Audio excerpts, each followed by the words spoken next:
Qual foi o soco mais brutal da história do boxe? Se você pensou no Mike Tyson, tá na hora de você conhecer George Foreman, o verdadeiro monstro dos pesos pesados. O cara que derrubava adversários como eles fossem bonecos e chocou o mundo não apenas uma vez, mas duas vezes. Hoje a gente vai te contar a história do homem que foi destruidor, imbatível e o campeão mais velho da história do boxe. Então, se liga nessa jornada insana. Esse vídeo foi sugestão de vocês, dos comentários do último vídeo que eu falei da história do Muhammad Ali. E agora nada melhor do que falar do George Foreman, porque as duas histórias se cruzam. Então se você quiser deixar alguma sugestão de vídeo pra gente fazer no futuro, só deixa aí nos comentários. George Foreman nasceu numa das regiões mais pobres de Houston, no Texas, Estados Unidos.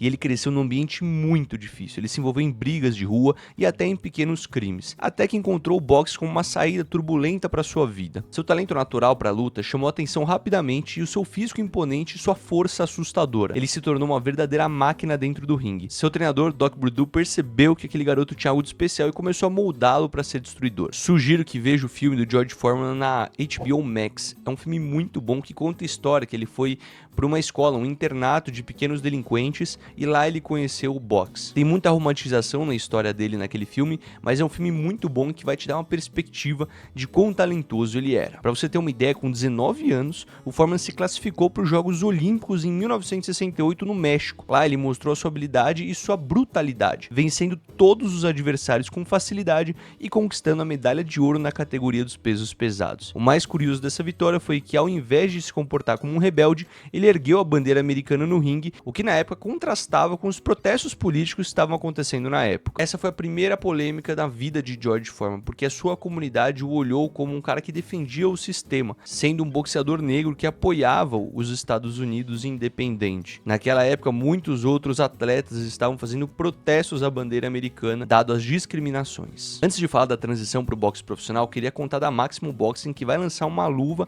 em especial com o Popó.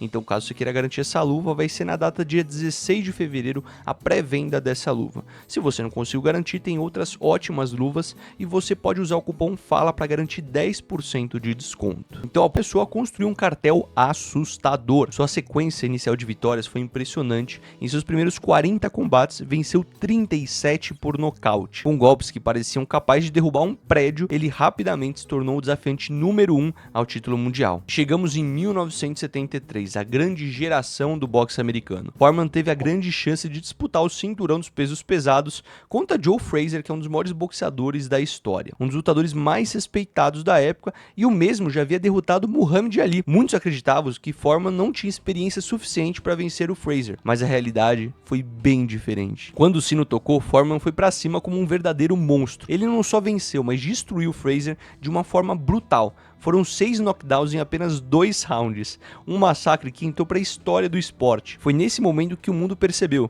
George Foreman não era apenas um campeão, ele era uma máquina de destruição. A vitória contra Frazier fez Foreman parecer invencível. Ele defendia seu título com facilidade, nocauteando todos que apareciam pela sua frente. Seu estilo de luta era simples e devastador. Ele absorvia os golpes do adversário como se fosse uma grande geladeira, e como se fosse nada, e respondia com socos que pareciam vir como um guindaste. Não importava o que o oponente era rápido ou técnico, o Foreman esmagava qualquer um que entrasse no ringue com ele. Mas foi essa confiança extrema que fez ele subestimar Muhammad Ali.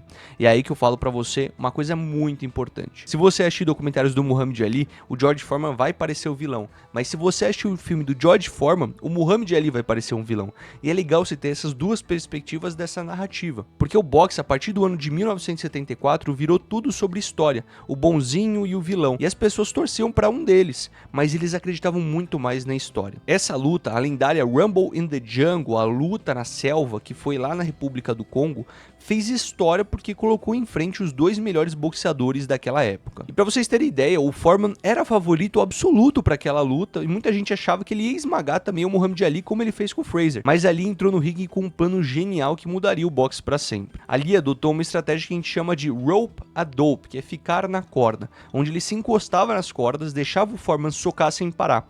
Qual que era o resultado disso? Depois de vários rounds batendo sem parar, Foreman ficou completamente exausto e no 8º round ali viu a oportunidade perfeita, partiu pra cima e nocauteou Foreman, chocando o mundo inteiro.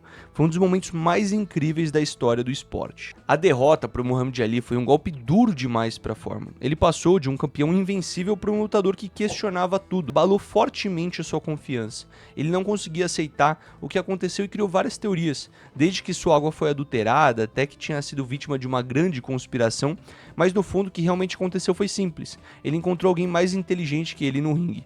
Isso mexeu profundamente com ele. Mesmo abalado, Foreman continuou lutando e conseguiu algumas vitórias impressionantes, mas a aura da invencibilidade já não existia mais. Cada luta parecia ser mais difícil e sua confiança nunca mais foi a mesma. Em 1977, ele enfrentou Jimmy Young, um adversário muito técnico, e perdeu novamente. Mas o pior não foi a derrota, e sim o que aconteceu com ele depois, no vestiário. Ele desmaiou e tem tido uma experiência de quase morte. Ele jurou que sentiu a presença de Deus e quando voltou a si, tomou uma decisão que chocaria o mundo do boxe. Naquele dia, George Foreman se aposentou do boxe com apenas 28 anos de idade. Sim, o cara que parecia um monstro indestrutível decidiu largar tudo no auge da sua carreira. Ele vendeu seus bens, largou o luxo e começou uma nova jornada. Ele virou pastor e passou a dedicar sua vida à religião e ajudar os jovens carentes. Por mais que muita gente achasse isso um absurdo, ele parecia muito feliz e convicto da sua escolha. E durante 10 anos, Foreman ficou longe dos holofotes, enquanto outros boxeadores conseguiram construir seus legados. E ele estava em igrejas, abrindo centros comunitários e tentava salvar vidas. Mas mesmo com a sua nova vida, ele enfrentava um problema: a falta de dinheiro. A fortuna que ele acumulou no boxe foi desaparecendo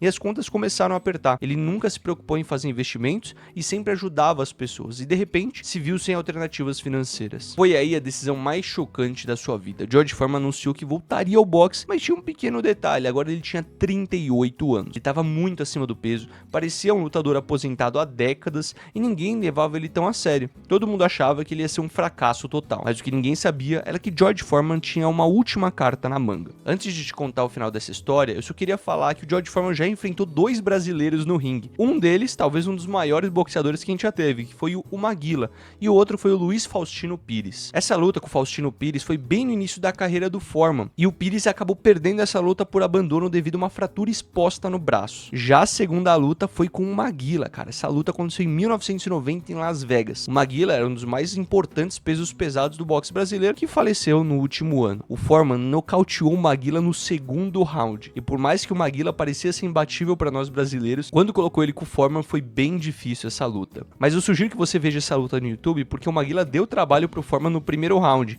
Acho que vale a pena você assistir depois. Mas o Maguila, depois da luta, ele fez uma reclamação dizendo que pareceu que uma carreta passou por cima dele. Isso pra gente entender o poder de George Foreman. Então, 4 anos depois de enfrentar o Maguila, em 1994, aos 45 anos, ele enfrentou Michael Moore pelo cinturão. Moore dominou a luta inteira, vencendo todos os rounds, mas no 10º round, Foreman acertou um direto perfeito e nocauteou o campeão. Ele havia se tornado o campeão mais velho da história dos pesos pesados, com 45 anos de idade. Esse feito entrou pra história e o Foreman provou que nunca é tarde pra dar a volta por cima. Ele havia saído do fundo do poço contra todas as probabilidades e se tornou campeão mundial novamente. George Foreman não foi só um dos maiores nocauteadores da história do boxe, ele foi um exemplo de superação. Alguém caiu, levantou e provou que havia uma segunda chance. Ele saiu de um jovem brigão das ruas para se tornar um campeão mundial, perdeu tudo, deu a volta por cima quando ninguém mais acreditava nele. Mas o legado dele não ficou apenas no boxe. Depois de se aposentar, Foreman se reinventou de forma que ninguém esperava, lançando a sua própria linha de grelhados elétricos, o famoso George Foreman Grill,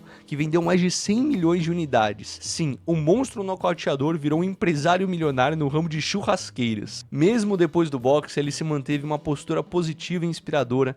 Diferente do lutador agressivo do passado, Foreman virou um cara sorridente, tentando reinventar, encontrar o sucesso de diferentes maneiras na vida. O nome George Foreman será sempre lembrado como um dos maiores da história do boxe. Um lutador que dominou a era, caiu, se reergueu e fez o impossível para se tornar o campeão mais velho da história do boxe. Poucos atletas do mundo, se não só ele, podem dizer que conseguiu algo nesse feito. E se você gostou da história de George Foreman, sugiro que assista agora o vídeo do Muhammad Ali, que a gente conta a história completa dele. Não esqueça de utilizar o cupom FALA tanto na Maximum Boxing quanto na Growth Suplementos para garantir seu desconto e ajudar a gente a produzir mais documentários sobre a nobre arte. Espero que tenha gostado, um forte abraço e tchau.